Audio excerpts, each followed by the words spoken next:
करें class start. पिछली class में क्या पढ़ा था अपन ने? लोकसभा अध्यक्ष या उपाध्यक्ष के बारे में, ठीक है ना। आज पढ़ेंगे अपन लोकसभा की शक्ति। देखो हेडिंग में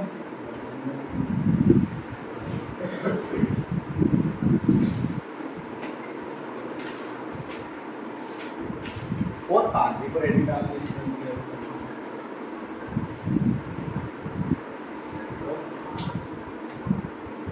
आप सभी को याद ही है जब अपन ने राज्यसभा पढ़ा था, राज्यसभा के बारे में, तब उसमें भी अपन ने उसकी राज्यसभा के कार्य और शक्तियां लिखी थी, ठीक है।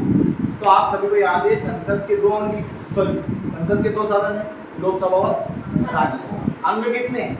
3, राष्ट्रपति, लोकसभा और राज्यसभा। एक बार और ध्यान से देख लो, अगर आपसे संसद के सदन पूछे तो 2 सदन, लोकसभा और राज्यसभा। और यदि अंग पूछे तो एक और राष्ट्रपति और जोड़ दो, क्या जोड़ दो? राष्ट्रपति। तो 3 हो जाएंगे, 1 2। आए समझ में? परीक्षा में ध्यान रखना, राष्ट्रपति को भी संसद का अभिन्न अंग बताया गया है, ठीक है। इसके बाद जो क्लास रहेगी उसमें अपन राष्ट्रपति के बारे में, ठीक है। तो जिस प्रकार राज्यसभा को जो शक्तियां प्राप्त है वही शक्तियां किसको प्राप्त है? लोकसभा। हो सकता है कुछ चीजों में अंतर आ जाए, जैसे अखिल भारतीय सेवाएं जो डिसाइड करने का निर्णय लेने का अधिकार लोकसभा से ज्यादा शक्ति किसको प्राप्त है? राज्यसभा। परंतु जो वित्तीय शक्तियां होती, वित्तीय मतलब कर लगाना, कर हटाना, बजट पेश करना, ये सभी किसमें कार्य होता है? लोकसभा। यानी यहाँ पर लोकसभा को राज्यसभा से ज्यादा शक्तियां प्राप्त होती है। परंतु कोई भी संशोधन करना हो, कोई भी कानून पारित करना हो, सब में बराबर, दोनों को बराबर शक्तियां प्राप्त। तो देखिएगा इसमें हेडिंग लिखिए, थोड़ा सा लिख लीजिए। भारतीय संसद के 2 सदनों में लोकप्रिय सदन लोकसभा है। भारतीय संसद के 2 सदनों में लोकप्रिय सदन लोकसभा है, क्योंकि इसके सदस्यों को जनता द्वारा प्रत्यक्ष रूप से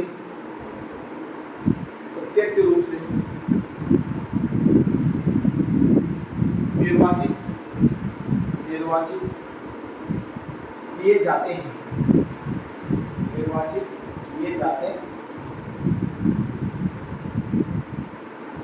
लीजिएगा नीचे लाइन से, लोकसभा की शक्तियां तथा उसके कार्य निम्नलिखित हैं। लोकसभा की शक्तियां एवं कार्य निम्नलिखित हैं।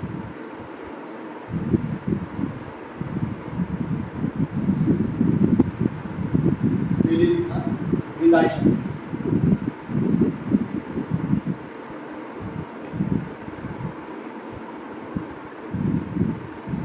मैं इसके अंतर्गत नहीं लिखवाऊंगा क्योंकि जब राज्यसभा पढ़ाया आपको तब इनके अंतर्गत लिखवाया, क्योंकि ये जो शक्ति है, विधायी शक्ति, ये लोकसभा के पास भी है और राज्यसभा के पास, ठीक है। क्यों है? क्योंकि संसद के दोनों, जैसे उदाहरण लीजिए 2 भाई है, एक ही पिता की दोनों संतान है, तो जितनी जमीन एक व्यक्ति को मिलेगी उतनी जमीन दूसरे को मिलेगी, यानी एक को जितनी संपत्ति मिलेगी उतनी संपत्ति दूसरे को मिलेगी।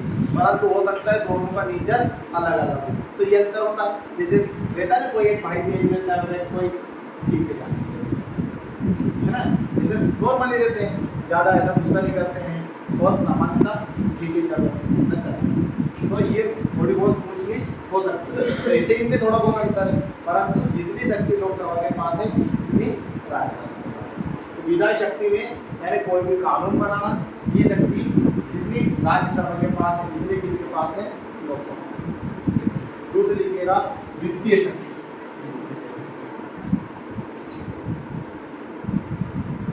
इसमें जरूर लिखवाएंगे क्योंकि यहाँ पर राज्यसभा से ज्यादा शक्ति किसको प्राप्त है?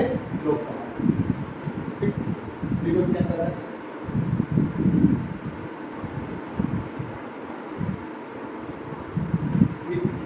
इस संबंध में कैसे लिखा, इस संबंध में, इस संबंध में,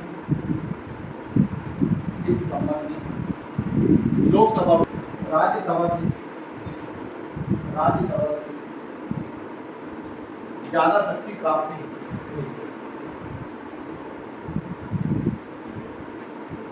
आगे लिखिएगा, अनुच्छेद 109 के अनुसार,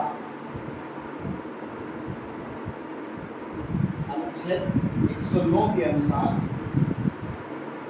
वित्तीय विधेयक, विधायक में लिखना है विधेयक, विधेयक को इंग्लिश में बोलते हैं बिल।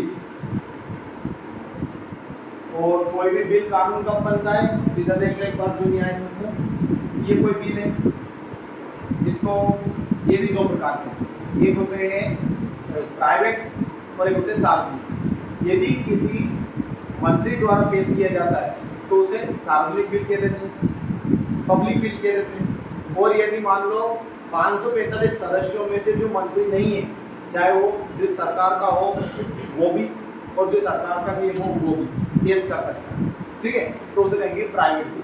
प्राइवेट का अर्थ नहीं कि जो लोकसभा का सदस्य नहीं है वो पेश कर सकता है, ऐसा कदा भी नहीं होगा, करेगा वही जो लोकसभा का सदस्य रहेगा, परंतु वो किसी मंत्री पद पर नहीं या सरकार के मंत्रिमंडल का सदस्य नहीं।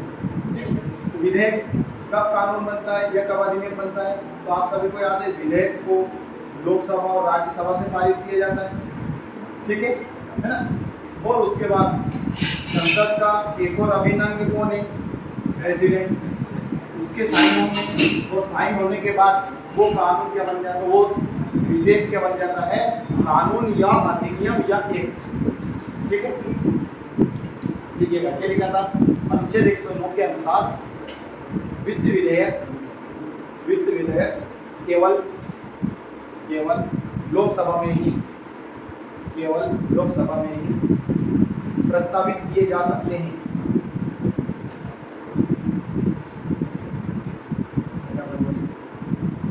वित्त विधेयक केवल लोकसभा में ही प्रस्तावित किए जा सकते हैं। इसके आगे दो लाइन और है, वो मैं ऐसे समझा देता हूँ। वित्त विधेयक को राज्यसभा के लिए भेजा जाता है, परंतु राज्यसभा में उसको 14 दिन के लिए भेजा जाता है। यदि 14 दिन के दौरान राज्यसभा उसे पारित कर देती है तो उसे पास मान लेंगे, और यदि वो 14 दिन में ना हाँ में जवाब देती है ना में जवाब देती है तो भी उसे पारित मान लेंगे, क्योंकि यहाँ पर राज्यसभा की शक्ति कम है किसकी तुलना में, लोकसभा, ठीक। अगला लिखिएगा, कार्यपालिका पर नियंत्रण की शक्ति।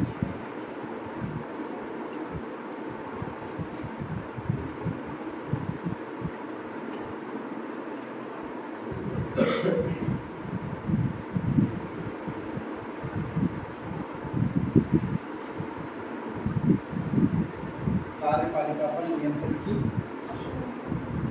अब याद है आपको कार्यपालिका क्या होती है, धीरे धीरे बताइए कुछ शब्द आते हैं कि समझ में, कार्यपालिका, न्यायपालिका, संसद, विधायिका, ये आते नहीं आते, याद है ना, कि जो आपकी विधायिका क्या है, अपने भारत की सबसे बड़ी विधायिका का क्या नाम है, संसद, क्या है संसद, और संसद के सदस्यों में से क्या निकल कर आती है, कार्यपालिका। कितनी बार बता दिया मैंने, 545 तो लोकसभा के और 245 राज्यसभा के, ठीक है। इन सदस्यों में से ही क्या निकल कर आती है, कार्यपालिका की। देखो मोदी जी लोकसभा के सदस्य वाराणसी से, कितनी बार बता दिया, वो कार्यपालिका के सदस्य के। कार्यपालिका का सीधा सा अर्थ निकाल लेना सरकार से, किससे निकाल लेना, सरकार से, ठीक है। ऐसा समझ में नहीं आया तो ये बताइए, जो ये पूरी संसद है ना, ये कार्यपालिका पर कंट्रोल करके रखती है। अगर कोई बिल या विधेयक गलत हो, जो संविधान से सुसंगत न हो, तो उसे क्या पारित होने देती है, क्या नहीं होने देती है ना। तो इस प्रकार कंट्रोल करके रखती है। लिख लो इसमें भी, भारतीय संविधान के द्वारा संसदीय प्रणाली की व्यवस्था की गई है। अतः संविधान के अनुसार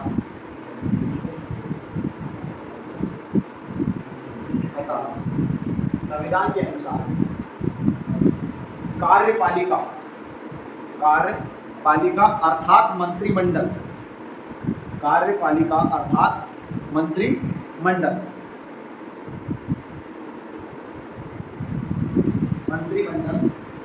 लोकसभा के प्रति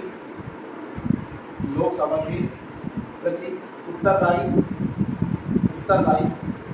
होते हैं।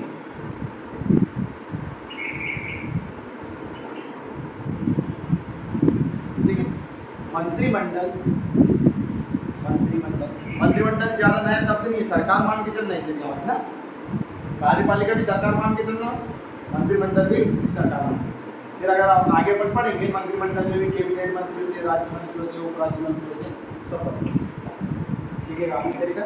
मंत्रिमंडल केवल उसी समय तक अपने पद पर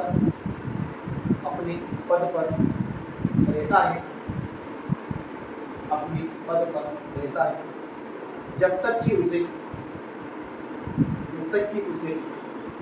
लोकसभा का विश्वास प्राप्त हो।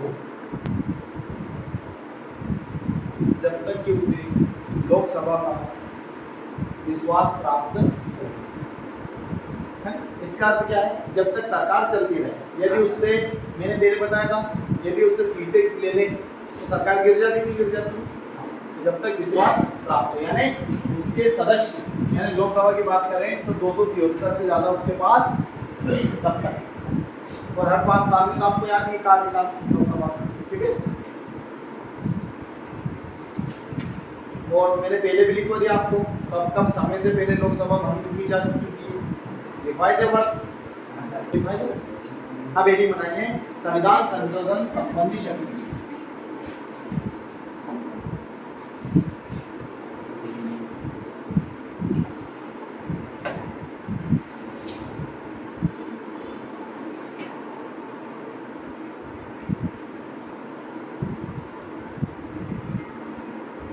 संविधान संशोधन संबंधी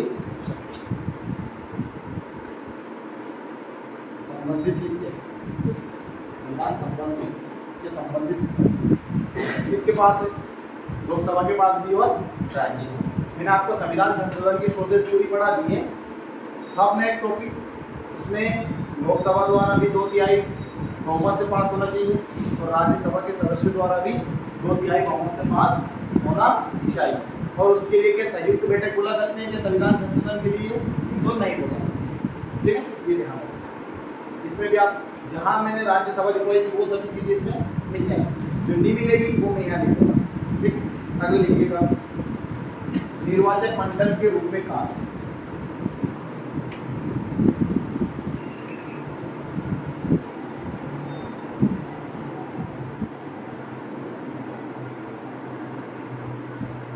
निर्वाचक मंडल के रूप में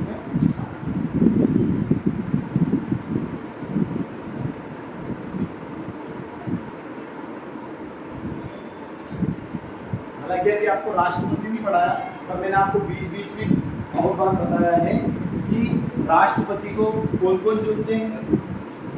राष्ट्रपति के इलेक्शन जो होते हैं उसमें कौन कौन चुनते हैं? तो एक तो होते हैं लोकसभा के सदस्य, एक होते हैं राज्यसभा के सदस्य, और एक होते हैं सभी राज्यों के निर्वाचित विधानसभा के सदस्य यानी विधायक। ठीक है, या विधायक लिखो ताकि आपको ध्यान रहे, ताकि कंफ्यूजन। ये सब किसको चुनते हैं? राष्ट्रपति। तो ये बताइए राज्यसभा, लोकसभा राष्ट्रपति को चुन रही नहीं चुन रही? चुन रही। राज्यसभा चुन रही नहीं, तो दोनों की बराबर शक्ति है कि नहीं?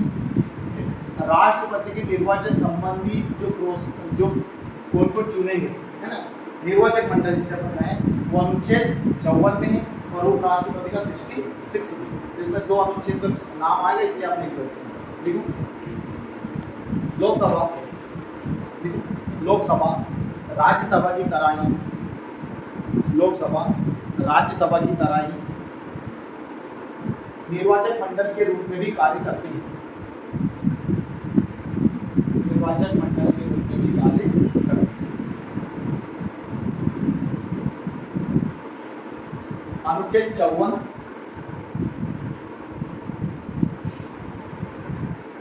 के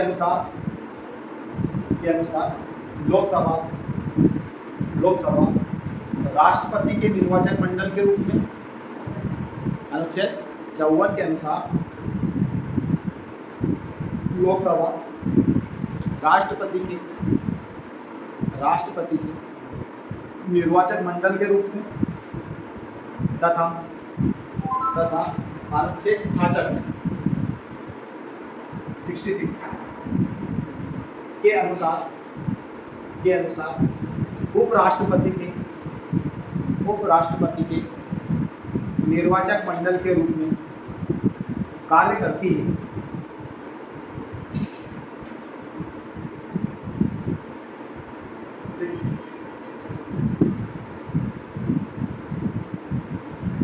भाई 5 लोग एक लिख लो, निर्वाचक जनता की शिकायतों का निवारण,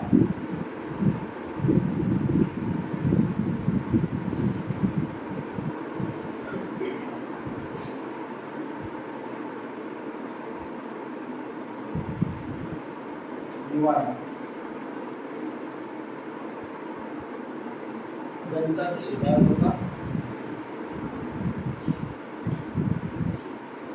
ये बताइए, लोकसभा जनता द्वारा चुनी जाती है, नहीं चुनी जाती? चुनी जाती। क्या राज्यसभा चुनी जाती है क्या? तो नहीं। राज्यसभा को वोट कौन डालते हैं? उस राज्य के विधायक। जैसे मध्य प्रदेश में राज्यसभा की 11 सीटें, फिर 11 सदस्यों को वोट कौन डालते हैं?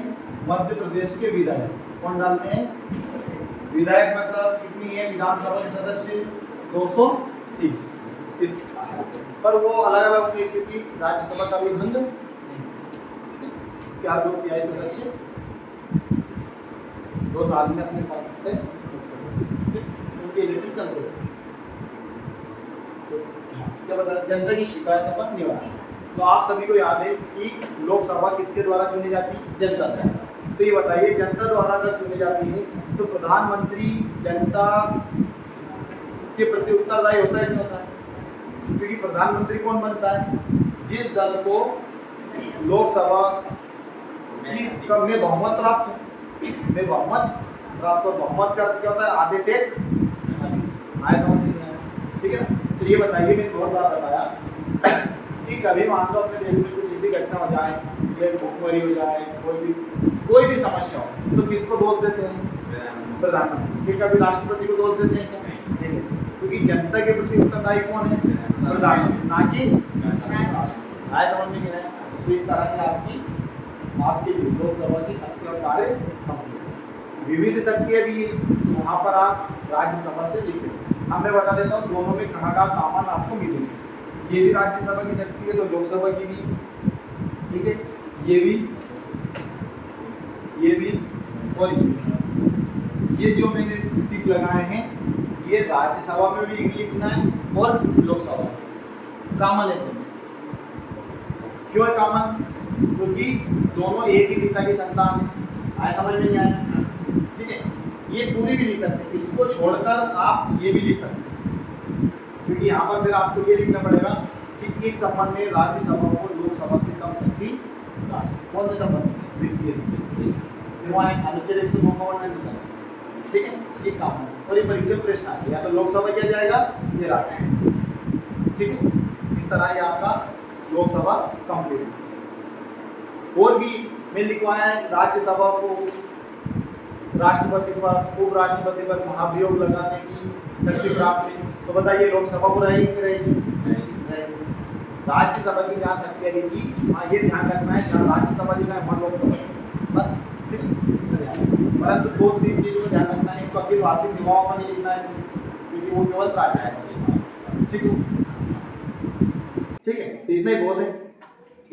तो आज के लिए इतना ही है। बहुत बहुत धन्यवाद। पढ़ के आया करो। बहुत बहुत धन्यवाद।